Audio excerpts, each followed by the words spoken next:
Warren Bell. You know, when Warren introduced me to this program some time ago, I was overjoyed. And I'm even more excited now. And I was telling him just a while ago, I've known him a long time. We're both from the broadcasting community. I looked up to him as a fledgling in 1976.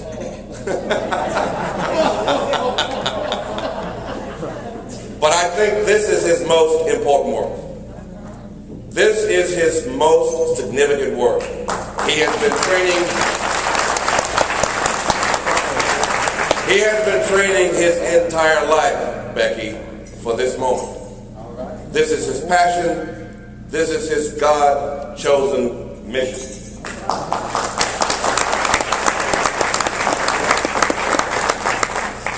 To the SUNO faculty and staff, to the inaugural class, the young men of the Honore Center for Undergraduate Student Achievement, you're beautiful.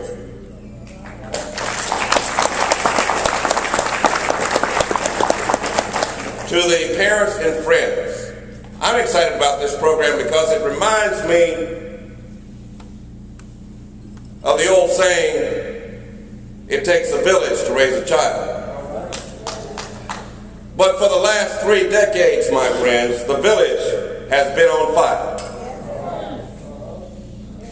Thank God, in the persons of the gentlemen and ladies occupying this dais, and the young men who make up this inaugural class, the fire brigade has arrived to put the fire out.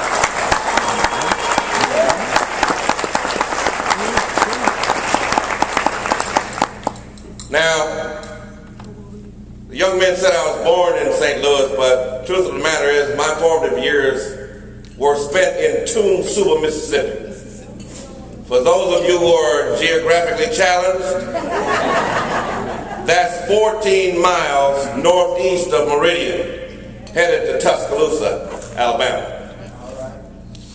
Somebody said something about being at Harvard. My most important education came under the tutelage of my grandmother, who had a 3-year education, a 3rd grade education. But she had a great support staff, that village that I talked about, that worked back then. A lot of uncles and great uncles and neighbors who held me to accountability. I could not fail because I was obligated to stand tall for my brothers and sisters and for the grandmother who sacrificed every morning so that we could have a better life than she had. She took us to the cotton fields. She set us on the ground. We had Kool-Aid in a mason jar. We had chicken and biscuits in a pail, an old syrup can. What right did this woman with a 3rd grade education have to expect that her grandchildren would have an opportunity to live and climb beyond the red clay hills of Suba, Mississippi? She had hope. She was a great leader. You can't be a leader without hope. You can't be a leader without optimism. And so leadership is what this is all about. What is leadership? Here's one theory about it from Webster. Leadership is organizing a group of people to achieve a common goal. The leader may or may not have any formal authority. Students of leadership have produced theories involving traits, situational interaction, function, behavior, power, vision and values, charisma and intelligence, among others.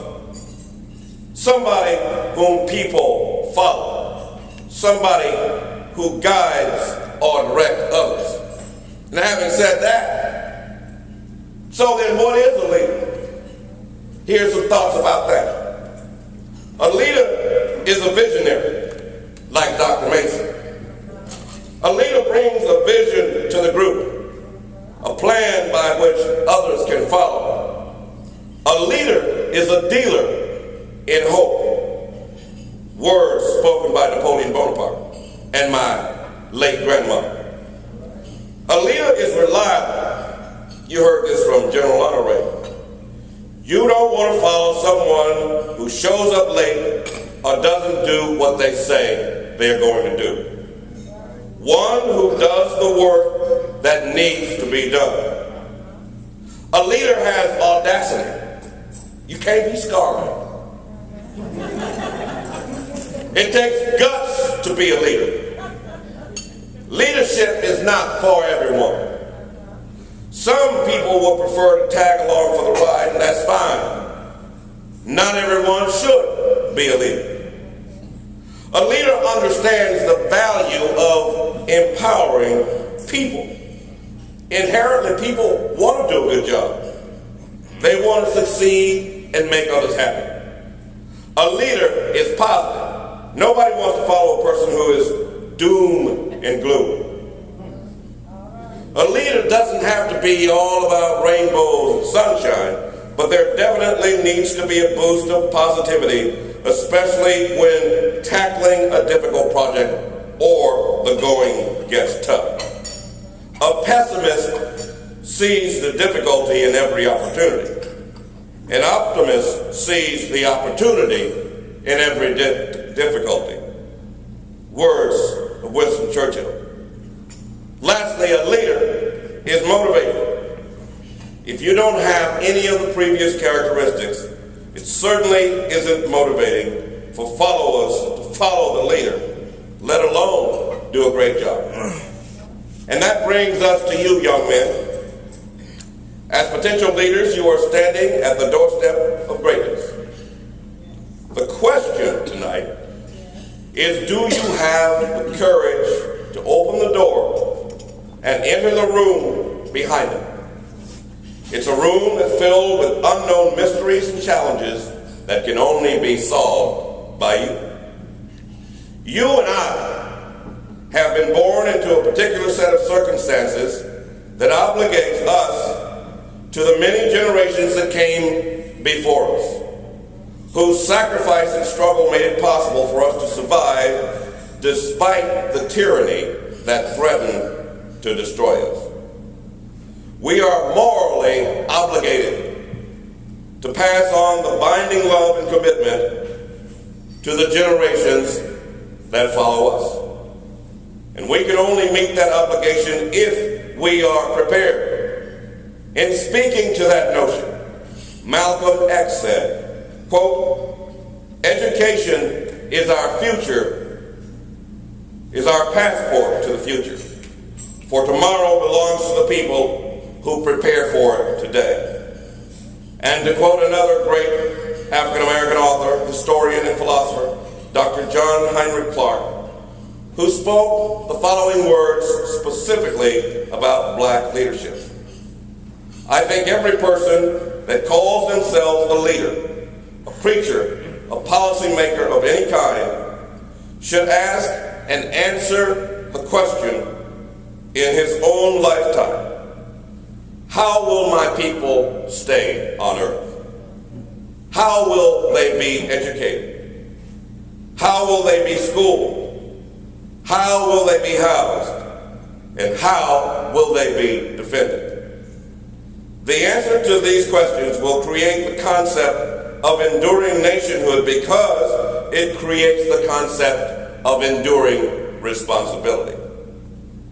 I am saying, says Dr. Clark, whatever the situation is, either we are in charge of our own destiny or we are not in charge.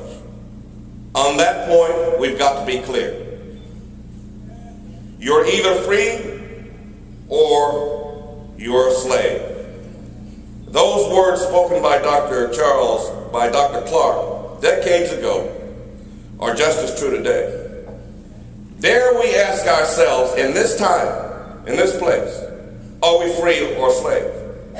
Metaphorically speaking, of course. Are we not slaves to popular culture? Are we not slaves to technology? Are we not slaves to alcohol and drugs? Are we not slaves to what other people think of us? Are we not slaves to fear? Are we not slaves to self-doubt? Are we not slaves to emotional insecurity? Are we not slaves to the culture of second lines and festivals? And last but not least, are we not slaves for letting others make our decisions for us? Here's what Dr. Carter G. Woodson has to say about that. Quote, when you control a man's thinking, you do not have to worry about his actions. You do not have to tell him to stand here or go yonder. He will find his proper place and stay in it. You do not need to send him to the back door. He will go without being told. In fact, if there is no back door, he will cut one out for his special benefit. His education makes it necessary. In closing, I leave you with this challenge. Embrace this opportunity like your life depends on it. Immerse yourselves in your history and ready yourself for leadership. To quote Dr. John Heinrich Clark one last time, history is a clock people use to tell their historical culture and political time of day. It is a compass that people use to find themselves on the map of human geography. History tells them where they have been, where they are, and what they are. But most importantly, history tells the people where they still must go and what they still must be.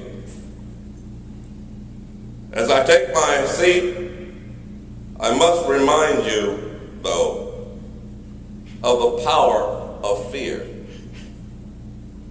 The fear that immobilizes us to act. The fear that keeps us from speaking up.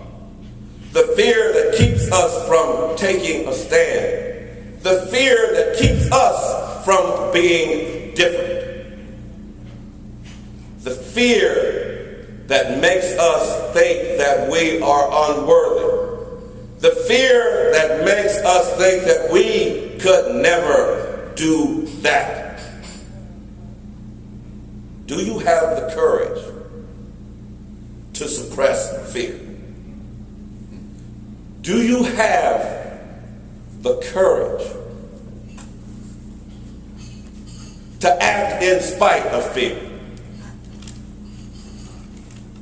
You know, a World War II Medal of Honor veteran told me once, Vernon Baker, 5'6", 130 pounds soaking wet, took out a German artillery bunker by himself, single-handedly, killing 13 Germans. And I said, how did you do that, Mr. Baker? He said, I did it in spite of my fear. You know, bravery and courage is not the absence of fear. It is the determination, the willingness to act in spite of it. Don't let fear immobilize you. And on a more personal note, my dear friend and colleague Warren Bell once asked me long ago when I was a fledgling in 1976. still a field reporter trying to find my way. Warren said to me, "Why don't you anchor for the news anchor position?" I replied, "I'm not ready yet." And he came back to me with words I shall never forget. "Man, you ain't never gonna be ready. Ain't nothing to it but to do it." So I say to you, my brothers, ain't nothing to it but to do it. Good evening.